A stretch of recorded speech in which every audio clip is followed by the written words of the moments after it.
What up, what up? You listen to my man, Matty Bush, and the ADIDAS mixtape. Keep the show so smooth, turn it up. Boom! Yeah. Gather around and listen. You might just see my vision. I remember a time when I didn't have... Pumping restrictions in the Delta has stopped the water right there. Department of Fish and Wildlife, they were sued by environmental groups to protect the Delta smelt. Well, what that did effectively was that cut back water that would have been delivered to us. So we're the first ones to take the hit. We're the first ones to be cut back. And we're the ones who are cut back the most severe.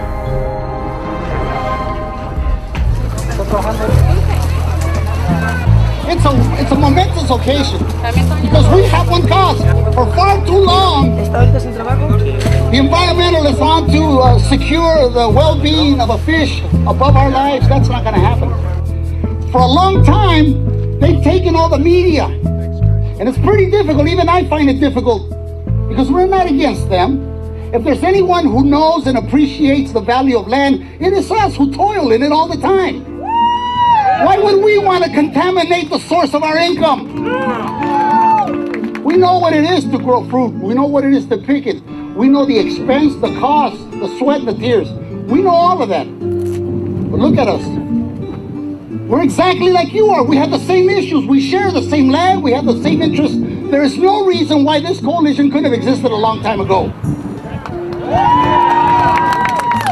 We want to send a noise, a shout, a holler that will be heard in Sacramento all the way down to Washington, D.C., where Mr. Obama resides. All the politicians have to realize it's going to scare the hell out of them. It's got to scare the hell out of them to know that Mr. Johnson and Mr. Romero and Rodriguez are friends now. Maybe God is testing us. Maybe we're going through hard, difficult times just so we can see the value of each other. Because when it's all said and done, we all bleed the same color. We're all God's children. There are many today that are crying. Hay muchos hoy que están llorando. There are many today who have that same fear within their lives. Hay muchos que tienen ese mismo temor en sus miradas, en sus caras. And that's why we're here. Por eso es que estamos aquí. Nosotros lo que venimos a pedir, what we have come to ask here today, is that the studies stop and the action begins. The only thing we might not survive is this water issue here. This is the only thing we might not survive.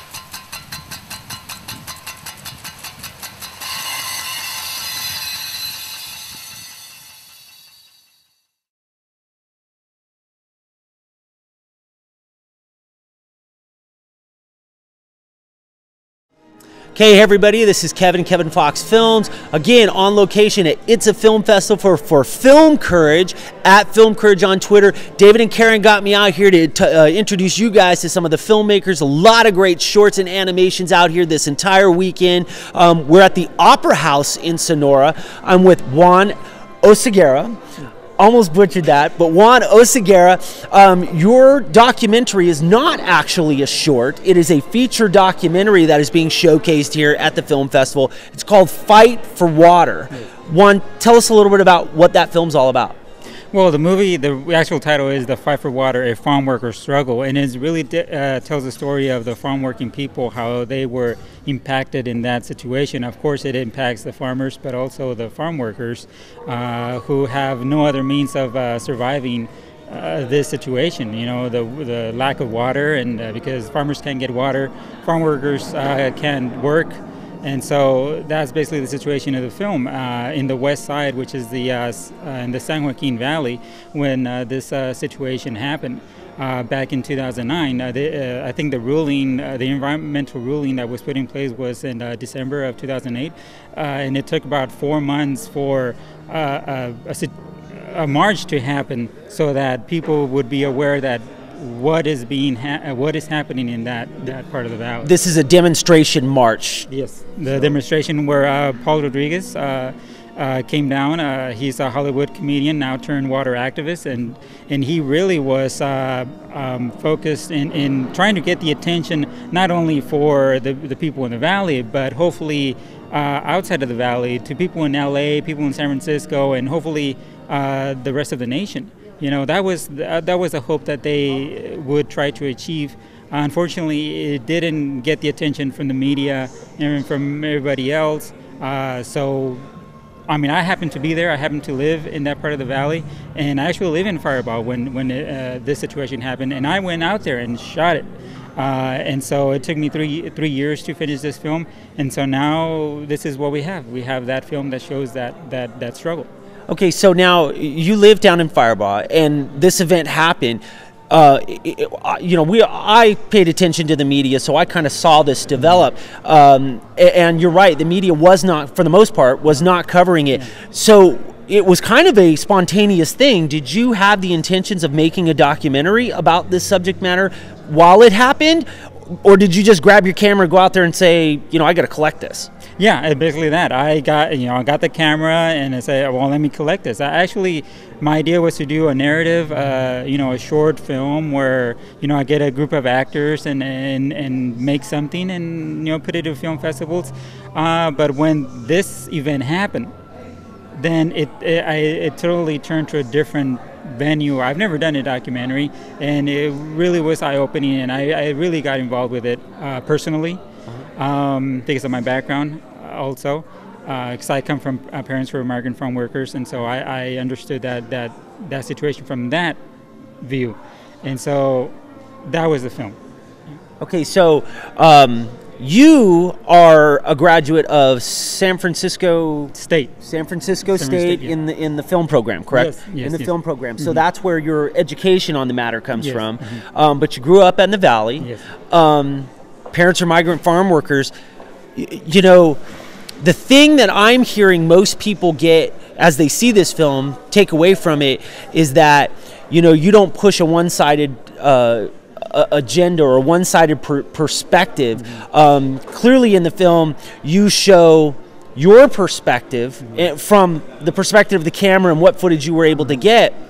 Because it was such a political matter in the eyes of the media, were you able to get all of the information for the film that you were hoping to get? Yeah, I did. I think everybody was very cooperative. I started filming, and people, when I was at the march, they actually started talking and their views, their frustration, and also the people in food lines. I went out and filmed people in food lines, and they were very open about their frustrations about why they were there, and also the farmers. The two farmers that I got, they were featured in the film, George Delgado and Joe Del Bosque. They were very open about their frustrations as well, and as it was shown in the film. And after that, after the film was finished, I talked to people about getting additional footage, and other information from the water district. So all of them were very open and very cooperative, and they provided information. So it was a great process that it turned out. Okay, so now you have all these screenings going on, which I'm really impressed by. You kind of hit the ground running with this thing.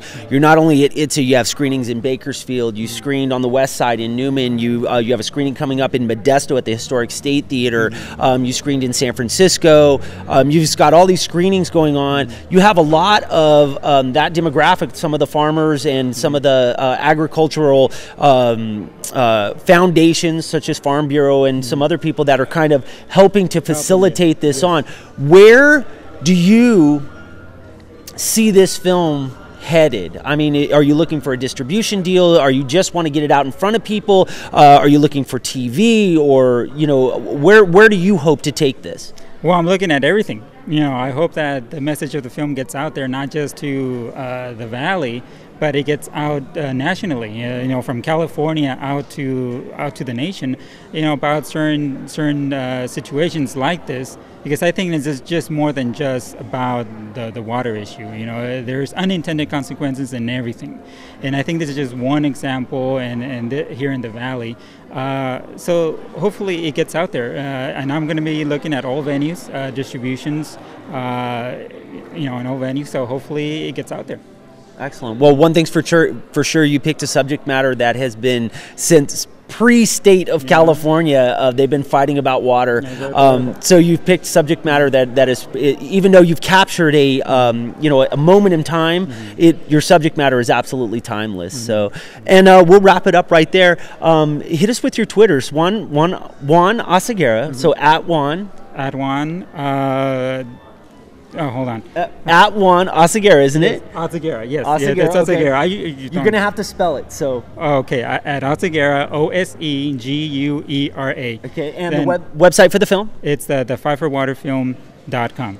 Fightforwaterfilm.com. Okay, this is Kevin at Kevin Fox Films on Twitter. Follow David and Karen at Film Courage. Look at filmcourage.com, and we'll catch you guys again. It's a film festival. Awesome. Thank you very much.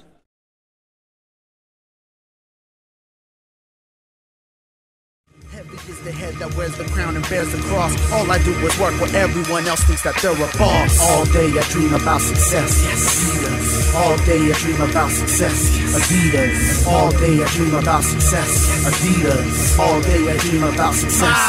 All day I dream about success. Adidas. All day I dream about success. Adidas. All day I dream about success.